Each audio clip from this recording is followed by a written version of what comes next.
Polymerase chain reaction is a crucial tool. The DNA amplification technique is used in genome sequencing, forensics, and the diagnosis of various diseases.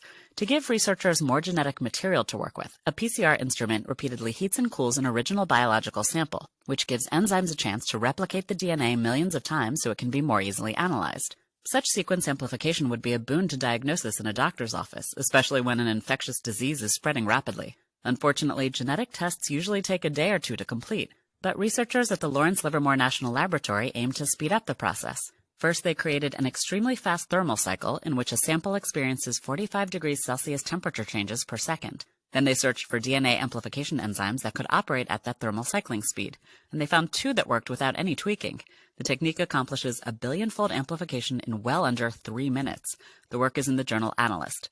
The system could make it possible to identify food contamination virtually instantly, or an infection before you even finish coughing.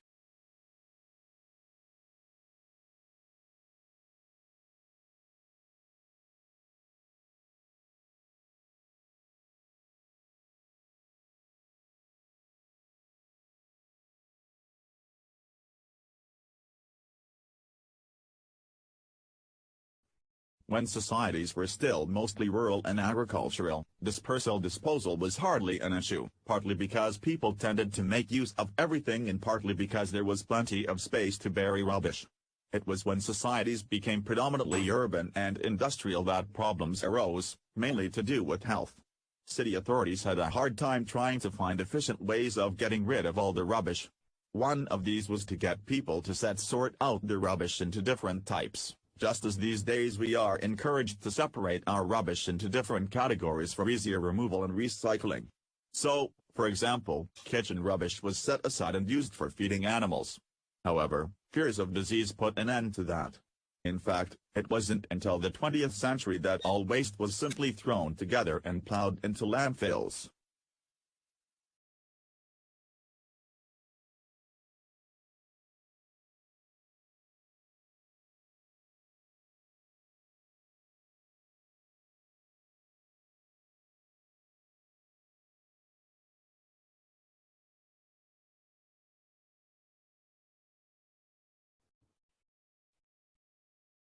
Many species of birds cover long distances during their seasonal migration to warmer climates. But how successful are they, and do birds that get lost on their route ever manage to find their way back? Much research had been conducted into how birds navigate, and the results show that age is a significant factor. Young birds usually just carry on, if they lose their migratory path, and thus fail to reach their destination, whereas older, more experienced birds will generally be able to find their original route and continue successfully on their journey.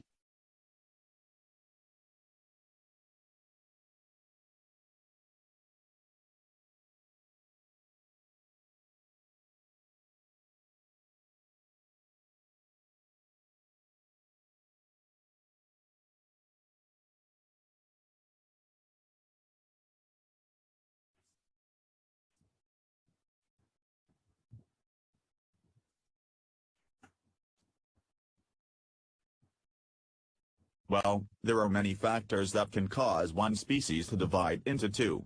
One of these is when populations get isolated from each other by something like a lake forming or forest being cleared. And there's another idea that as individuals adapt to their environment, this might have a knock-on effect on mate choice, a process called sensory drive speciation. Now this seems to occur in cichlid fish. They have shown that a female preference for either red or blue striped males only exists in clear water, where they are actually able to see.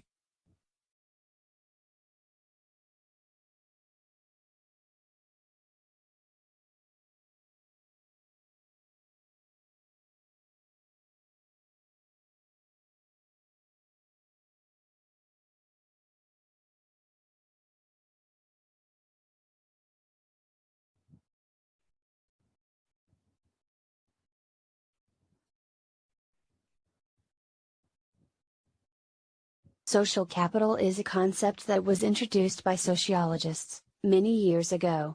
It's actually the networks and resources that people use to deliver social outcomes. For instance, it might be holding a sporting event, running a community fete, being part of a club. It is difficult to measure social capital, and one way of looking at it is the extent that people volunteer in their local community. So you can consider the volunteering rate as an indicator for how healthy a community is. You can also look at something called a well-being index, the way people think about their lives and how trusting they are of others, their general perception of the value of their life.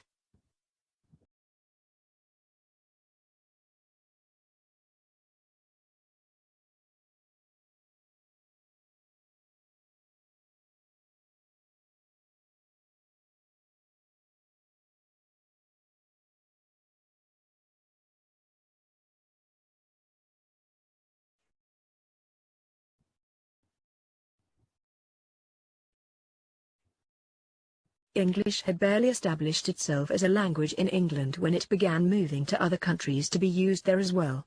First it headed north to Scotland and then west to Wales. It then made its way across the sea to Ireland. That was in the Middle Ages. Over the course of the following centuries it has put down roots all over the world, from the USA to South Africa, from India to New Zealand. Of course, in all these countries it has developed in special ways to suit the new contexts in which it found itself.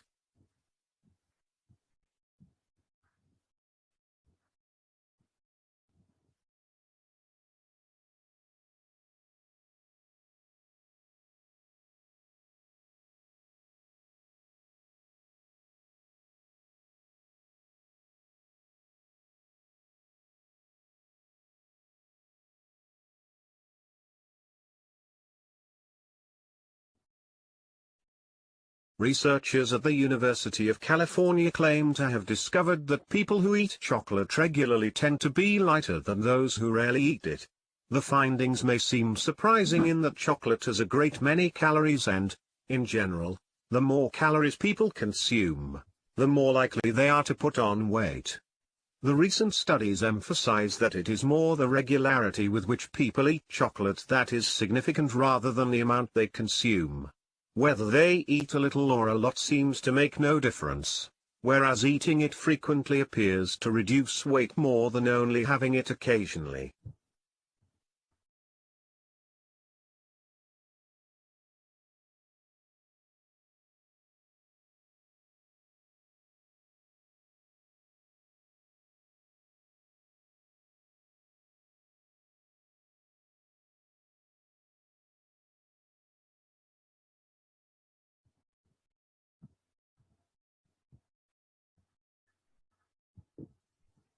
Are smarter people drawn to music, theater, and dance, or does arts training in childhood change the brain in positive ways?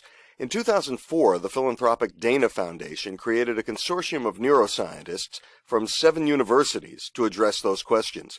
On March 4th, the group released a report, Learning Arts in the Brain, available at dana.org. Some of the findings: an interest in performing arts helps develop sustained attention spans, which can improve other areas of cognition. Links exist between training in music and the ability to manipulate information in both short-term and long-term memory. Music training also appears to improve kids' capacity for geometric representation, as well as the acquisition of reading skills. Acting classes lead to improved memory via better language skills. Dance learning is done through observation and mimicry, and that training appears to improve other cognitive skills.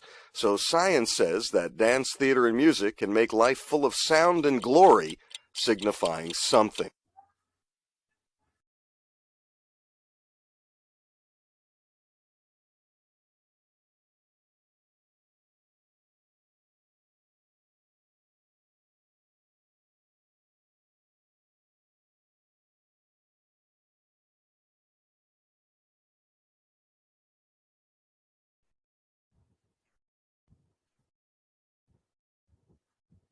If you're not a fan of cigarettes, you probably hold your breath as you hurry past the smokers that hang out in front of office buildings, stores, and restaurants.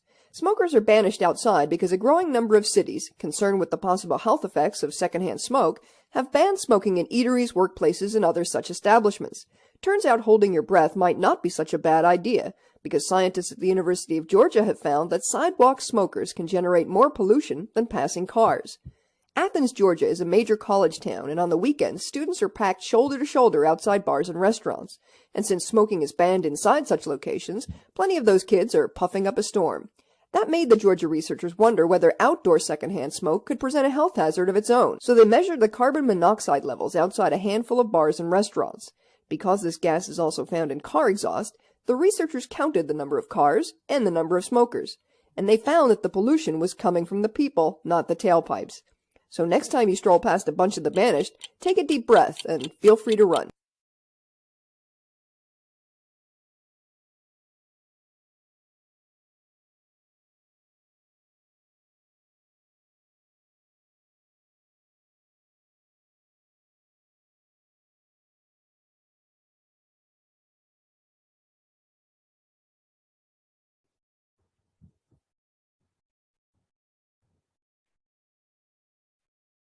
The 2010 Nobel Prize in Physics goes to the University of Manchester's Andrei Geim and Konstantin Novoselov for their investigations of the two-dimensional material graphene. Ordinary so-called pencil lead is graphite, a three-dimensional form of carbon. Flat layers of carbon, one atom thick, are called graphene. Both born in Russia, Geim, 52, and Novoselov, just 36, showed that graphene has unusual properties related to quantum effects. Physicist Per Delsing explained at the announcement from the Royal Swedish Academy of Sciences. The electronic structure of graphene is very unusual. It's a transparent conductor, and as such it can be used as touch screens, solar cells, light panels. If you put graphene into other materials such as epoxy or plastic, you can make very light and very strong materials, which is interesting for satellites and aircraft. But it's also that you can make flexible electronics. And so these are examples of the applications, and the pioneers that really did this was these